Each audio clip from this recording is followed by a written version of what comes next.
Well, hello everybody, and it's Malcolm here again with the Toxic Triangle, the podcasting pig, however you found us. Hey, well, I'm glad you did.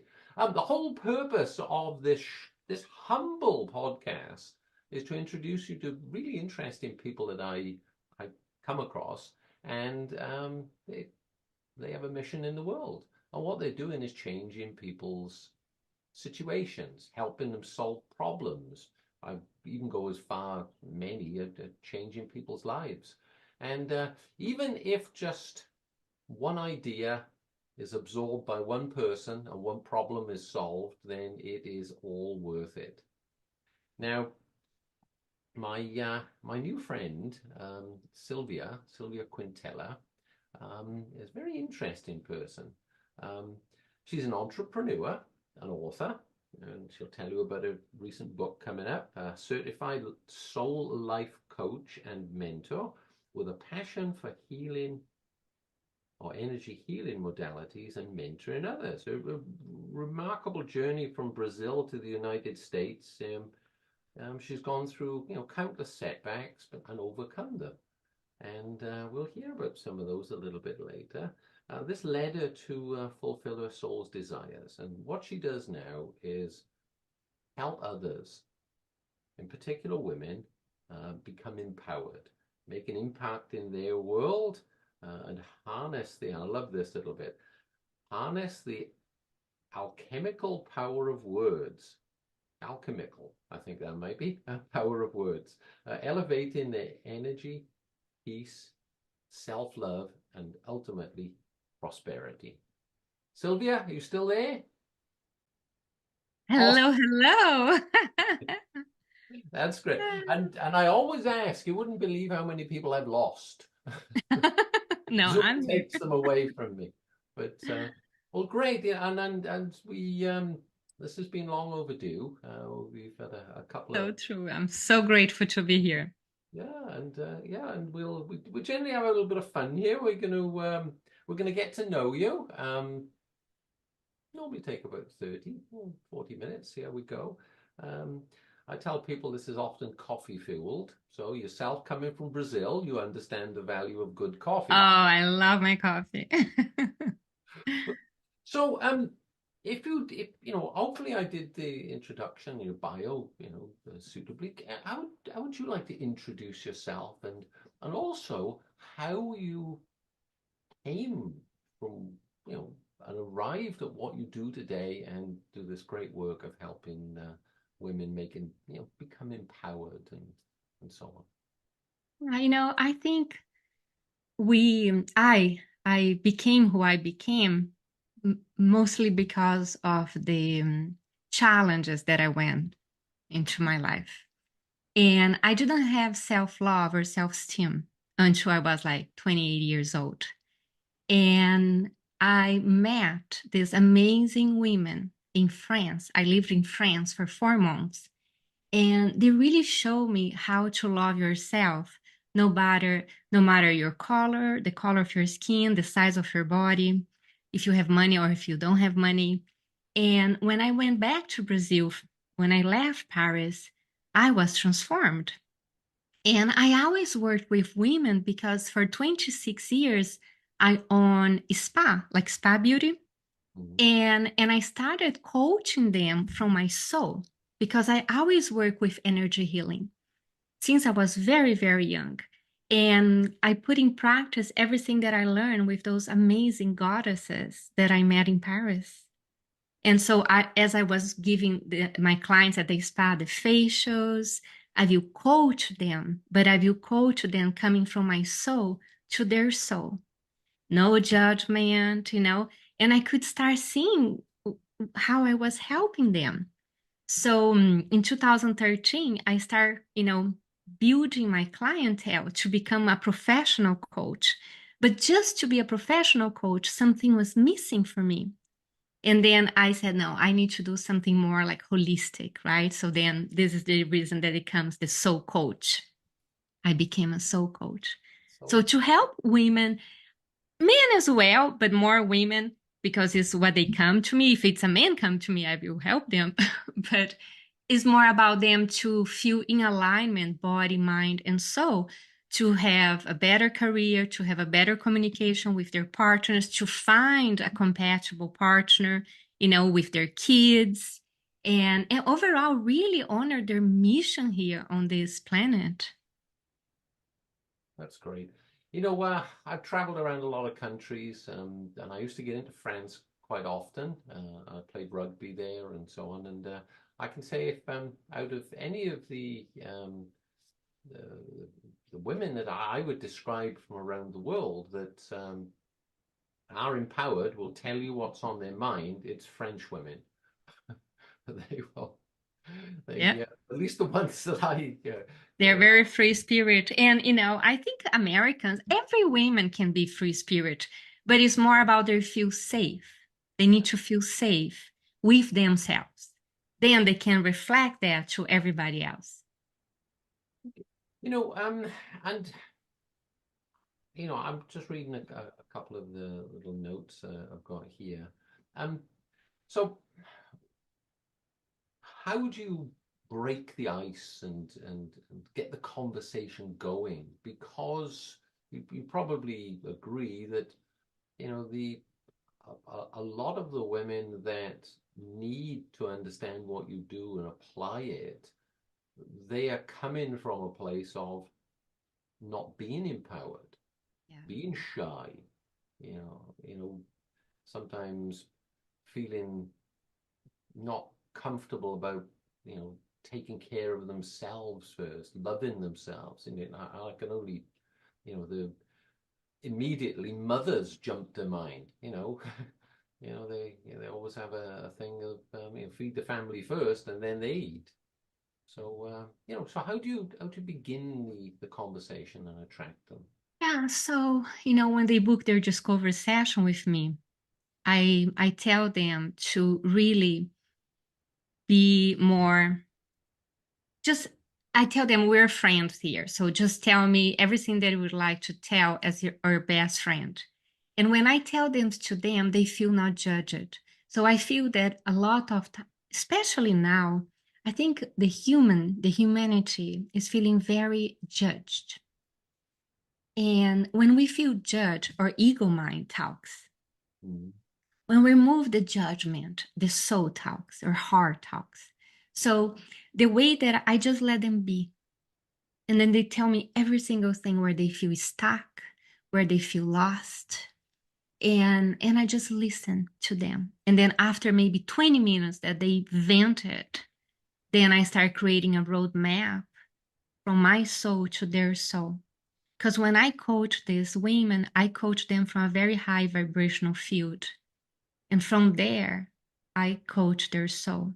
So they feel very safe. Remember, I told you, it's about feeling safe to be yourself. And I see that a lot with men as well, that they are not feeling safe to be themselves. Yeah, I can absolutely agree there. When you, when you allow somebody this the confidentiality, the safe space, just tell me what's on your mind. There's no judgment here or whatever. Um, you know, People don't trust each other anymore because there are so many. You hear so many things about ulterior motives, and in this age of we have to be careful what we say. You know, a lot of Yeah, it is right.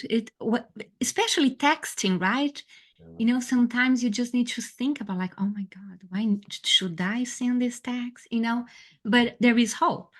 And also it's more about the person being open and is just exhausted of feeling stuck and lost. So we have so many sources now to get help from. It's just about like enough is enough. I don't want to be like that anymore. And I think it's also we need to honor your soul's mission on this planet. Everybody has a mission. You have an amazing mission, Malcolm. Look at the work that you are doing. It's absolutely incredible. So you're honoring your mission, your soul's mission. But many people are dormant. They're just like getting up, going to work, coming back, in and on and on. So, I think we have a responsibility to really not just help others, but also help ourselves. And, you know, how on earth can we help others if we don't help ourselves first? Walk or talk, right? And we as coaches probably started off with the baggage of, oh, you're being selfish. You know, don't think of yourself. Don't be selfish all the time. Well, how on earth can you make an impact or break through to somebody if you don't step out of your comfort zone and have those sometimes challenging conversations? I sense you're hurting. I want you to know I'm a safe space. Okay. You know, well, I don't want to make this about me, absolutely not, but I'll blurt this out. Is I often tell people is, look, when we talk, I may not have any answers, but I'm told I'm a really good listener. Mm. So, so just Ah, this is huge. let it go. Yeah. Okay. Okay. So And I how, think it's also just when I'm sorry to interrupt you, but I think about this being selfish. I love to say that we can be self-care. Selfish now is the new self-care. Self-care is about, is this going to add value to my life? Is this person is adding value to my life? This is self-care. This is self-love. It's not being selfish. and that's great. You know, once you start to, yeah, it's almost a weight goes off your shoulders when you make that shift. It's good, Yeah. you know, and like there's always the analogy of being on an aeroplane. You can help more people once you've got the oxygen mask on than Perfect. doing, you know, giving it to that person right next to you.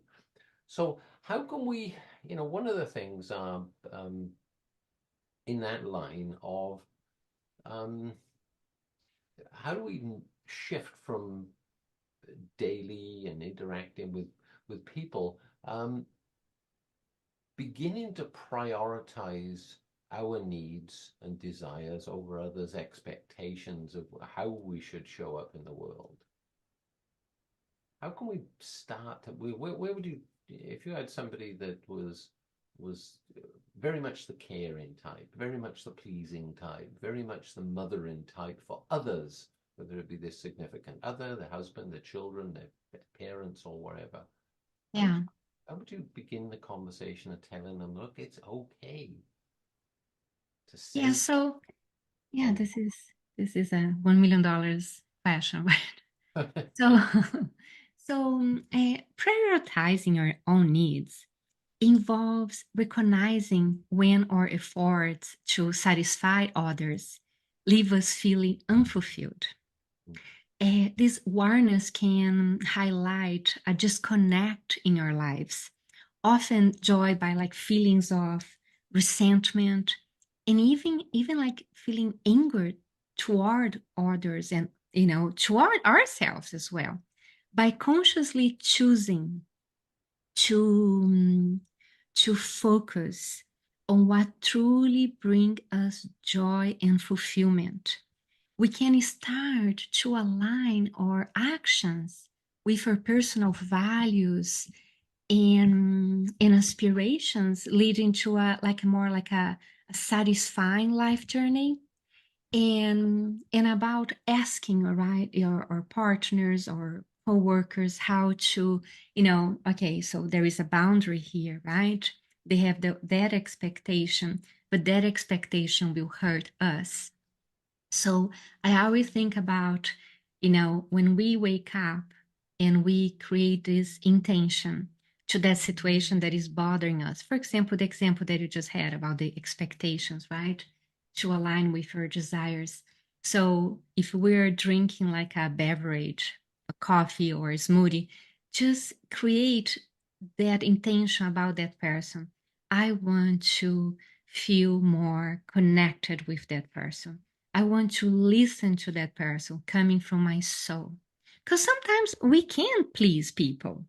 We can catch up with their expectations, but it's more about giving and receiving, right? It's like a dance. Okay, so you have this expectation. Let me see how can I get there. But this is what I need. Can you catch up with that? Am I being clear? yeah, yeah. Yeah. And it what jumps to mind is a famous coach out there. I'm trying to think of his name. David Chandler or something like that. His last name is Chandler anyway. He works with Rich Litvin, and he always talks about agreements versus expectations. Oh, I love it. And Oh, going back many, many years, someone said to me, and however many people were in the world there, and he says, you know, we hear about hunger all the time. He said if there's 5 billion people in the world, there's at least, you know, 1 billion going to sleep every night hungry. He said, but there's probably 3 billion going to sleep every night not feeling appreciated, not feeling loved, and you know, not, you know, feeling up to their best potential, which they can make an impact in the world with. mm, And that stuck with me all the time. And I always, you know, I've led many teams, sales teams and project teams and so on. And I'd always try to make a point of getting to know people and understand, you know, where you're going. Where's is this just a job for you, or is this a, you know, is this a path to somewhere? What are your aspirations?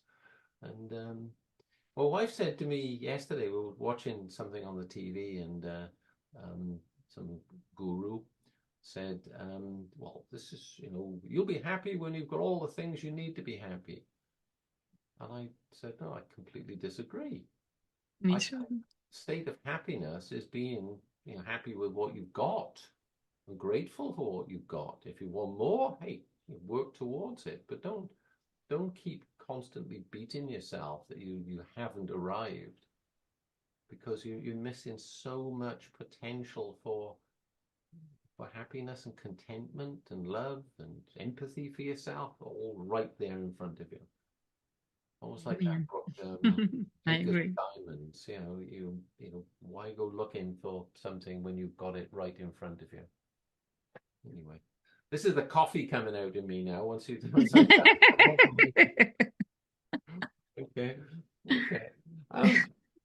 What are some of the signs that that you would recognize that someone isn't on, you know, isn't on a good path for themselves? Oh, yeah.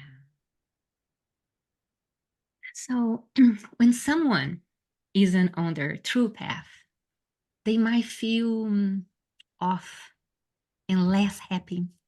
Even when they smile, you can see that it's like, you know, there's no vibration there. They may not enjoy their favorite activities anymore and feel they can feel like they are just going through the motions, just connected from what they're doing. The feeling of being lost or stuck, which is many people that come to me, this is the first thing that they say, Silvia, I feel lost, I feel stuck. So that feeling of loss and stuckness, it's like it's a signal that it's time for change, it's time for a shift. And recognizing this, it's not an end, but a profound beginning. It's a call to embark on a journey inward. And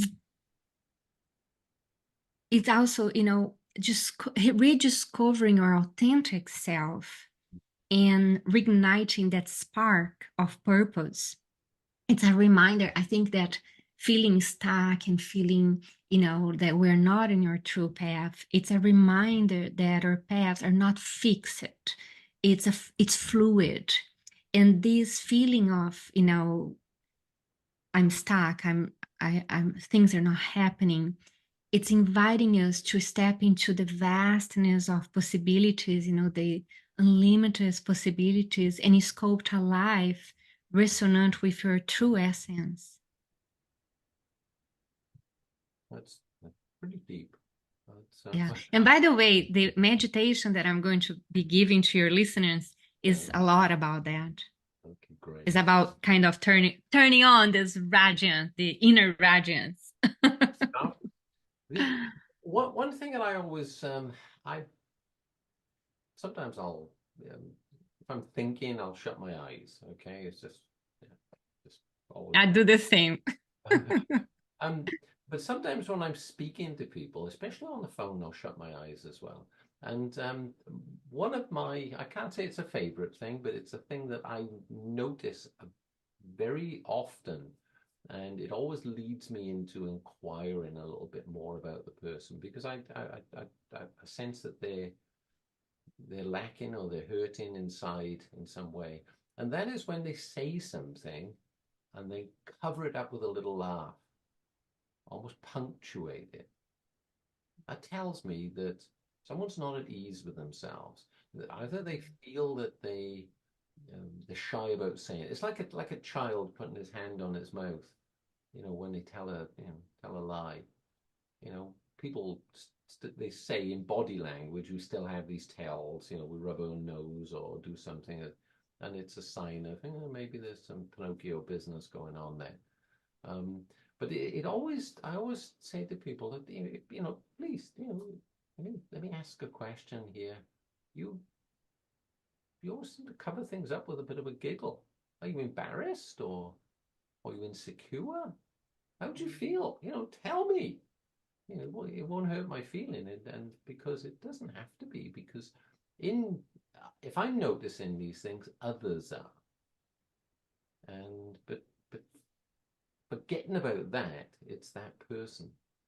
That person is, as we say, not feeling fully empowered, not comfortable in their own sort of presence. And reflecting everything in your lives, it's about how much money we make, the way that people treat us. And I really feel the way that we feel about ourselves, it's a mirror the way that life is treating us. And it's a journey, it's not overnight, but there are so many sources nowadays for free that it takes longer, right? If you want faster, you need to hire a professional. But YouTube and blogs, and books. And I really feel that we have more sources now than like 20 years ago, but it's more difficult to shift or negative programs or limited beliefs now than 20 years ago. It's crazy. It's probably, I would say, I'd agree there that but we get bombarded by stuff, and it's whether we follow politics, whether we follow news or wherever we want, the computers, the algorithms, they're going to keep feeding us. Now, if that stuff's not positive and No, uplifting and healthy, it does affect our mental health. drags us down. Yeah, and it's and I always tell told my children when they were here, it's somebody else's marketing. They are planting ideas, they're selling ideas to you or whatever. It could be a product or a service or whatever.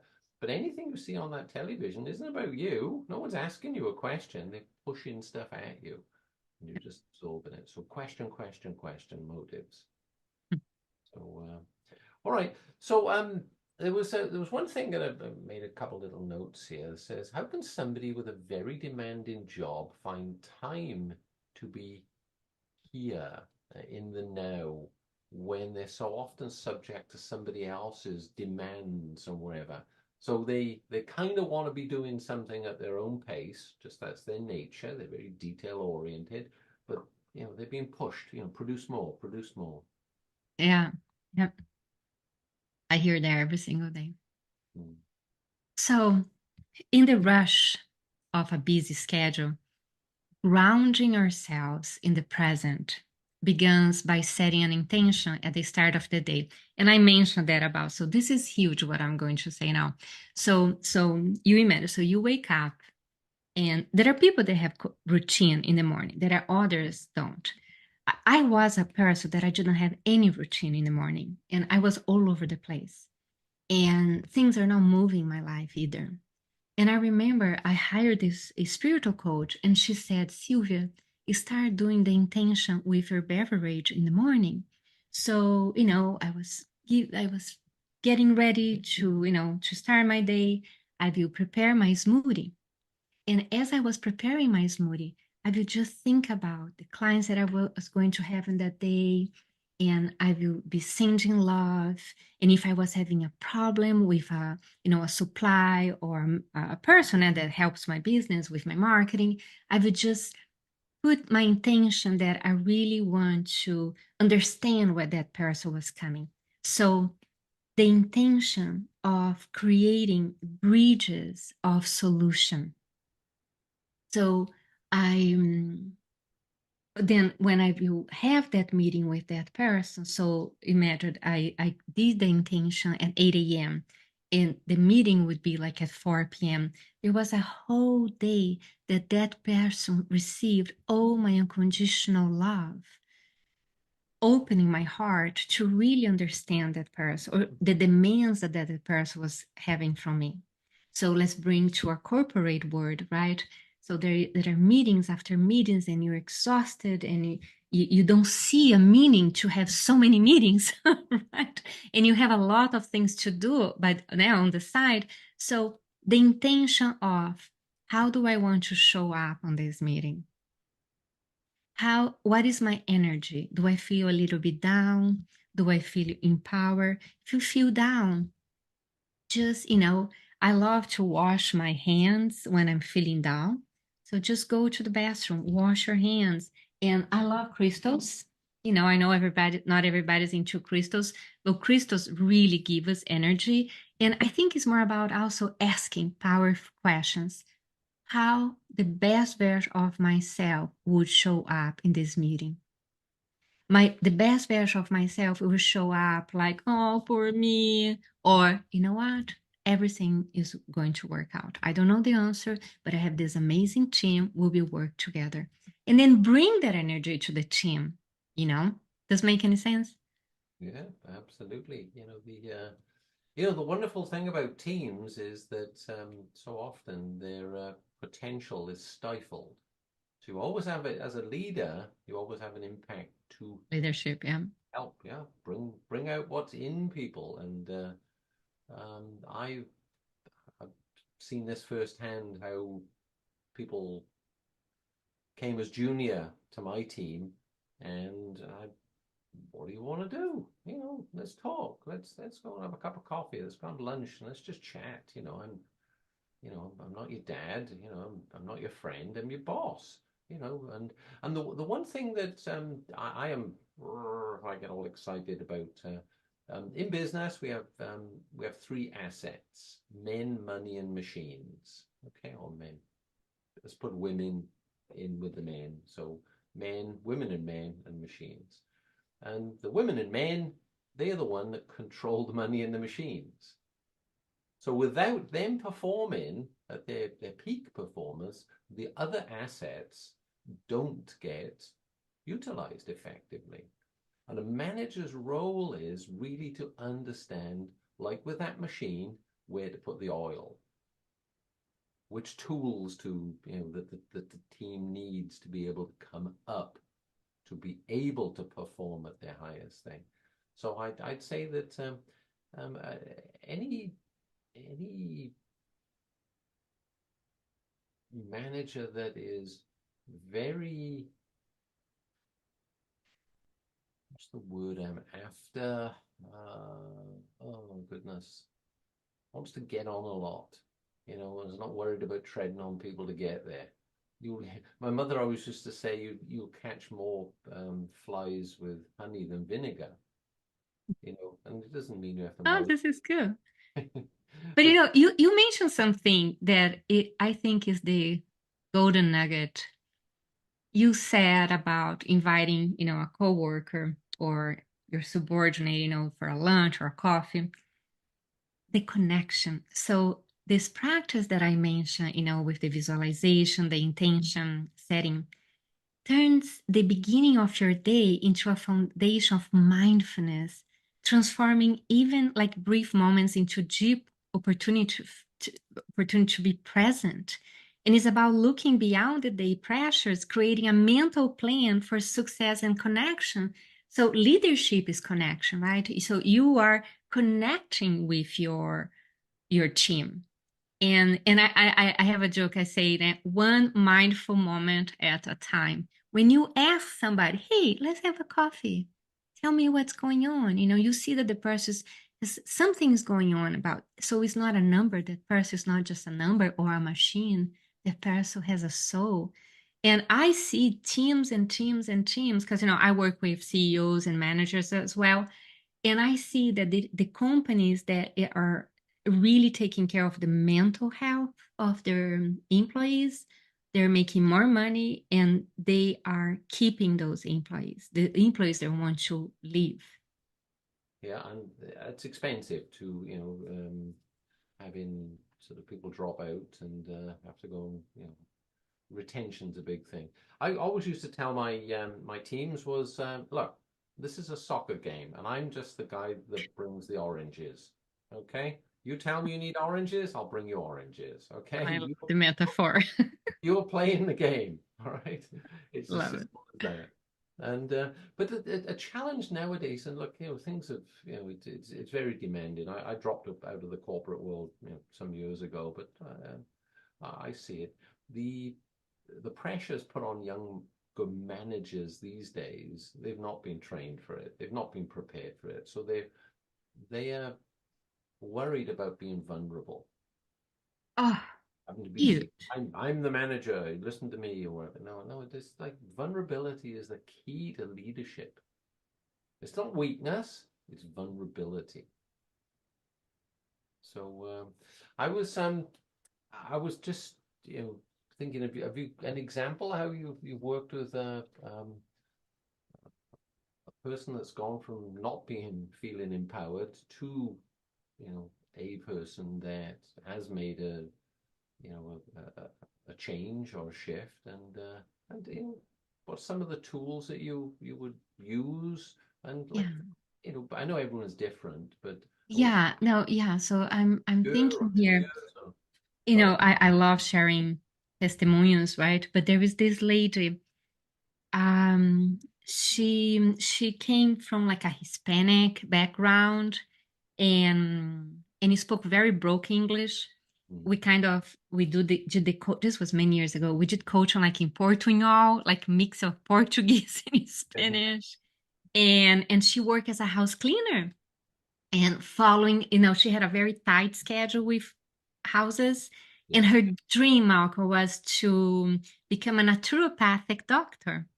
But the stress and exposure to the household chemicals are severely affecting her health, like her thyroid, her hormones. Then by the end of each day, she was always exhausted to be even thinking about studying English, right? Because she needs to improve her English to go to school to become a naturopathic doctor. When we start working together, I use a few energy healing modalities like emotion code. The emotion code helps to release any trapped emotions that could be contributing with those kind of sabotage, procrastination. Is in an energetic level, but also it shifts the mental health, the mood. And so, and to help her, with to overcome, I use those modalities, Theta Healing and Reiki, to overcome the obstacles blocking her path to achieve her big dreams. She experienced a huge transformation, and I feel like changing her mindset from fear to success, because the thing with her, she was afraid to succeed. And I think I see that over and over and over. And hi, I'm guilty of that as well. We want to prosper. We want to become better professionals, better mothers, better partners, better everything. But we are afraid to become that better version of ourselves. Mhm. And her fear was that if she succeeded, her family from, I think was El Salvador, Ecuador, I don't remember exactly, her family wouldn't love her anymore because she was succeeding. So she made peace with that. And she started, it was a slow process, but then she started learning English. And today she's a well-known naturopathic doctor in Massachusetts. And her family absolutely adore her. And so I feel that, the reason that I love to use in the traditional coaching, I studied at CTI, the proactive coaching, so very traditional coaching. and mentoring, and then bringing the soul coaching and bringing the modalities. Because by the time that people get to me, Malcolm, they have done so many things and it worked. But then they want more. They feel that they deserve more. They just don't know how to get there.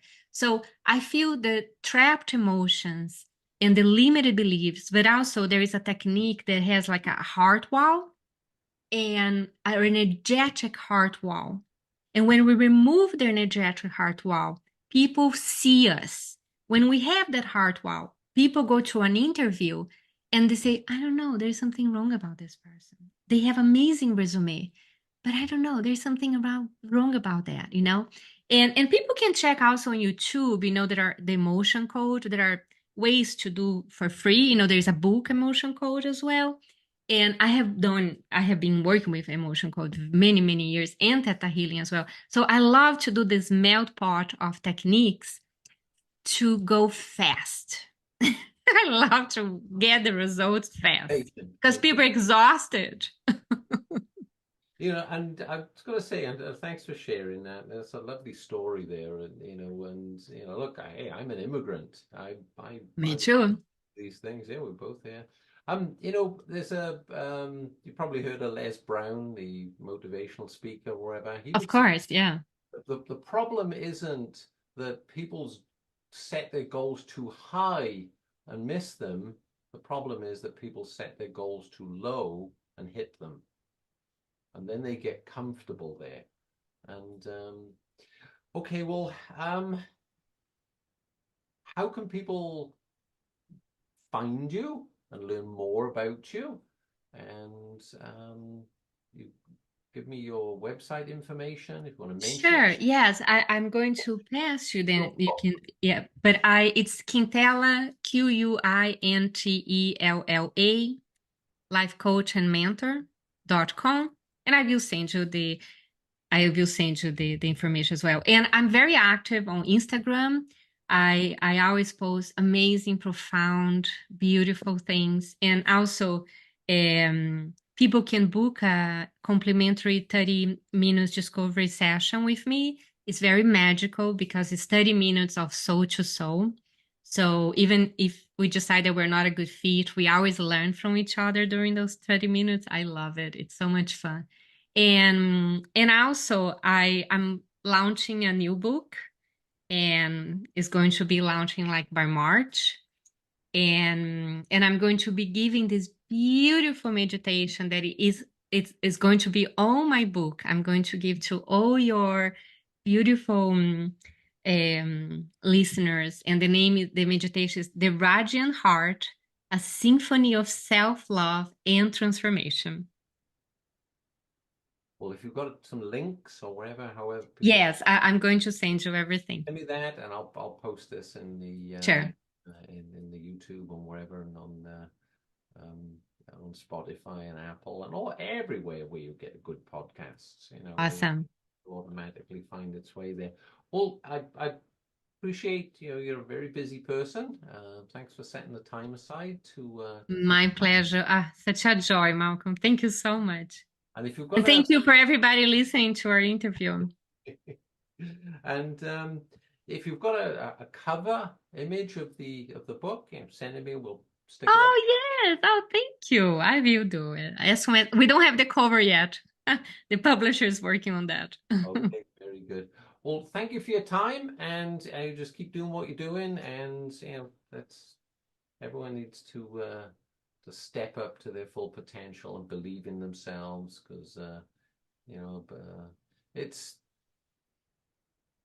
it's a sense of ease and it's a sense of peace when you have something can help somebody. And but one thing that I always tell people from my days as a sales trainer and coach or whatever, I say the most expensive thing that you can own any time in your life is a closed mind. Don't ignore the message, because people always tend to ignore the messenger. And when that messenger comes along is on the right frequency, embrace, take it, Ah, take those ideas into your mind, and have enough confidence and enough trust in yourself to be able to analyze them and see whether they're right for you. Yes is good, no is good, just indifference. That's we don't do that. Oh, amen for that. Yeah, I'm with you. Thank you so much, Malcolm. You were such a joy. Thank you. Bye Thank you bye. for everyone.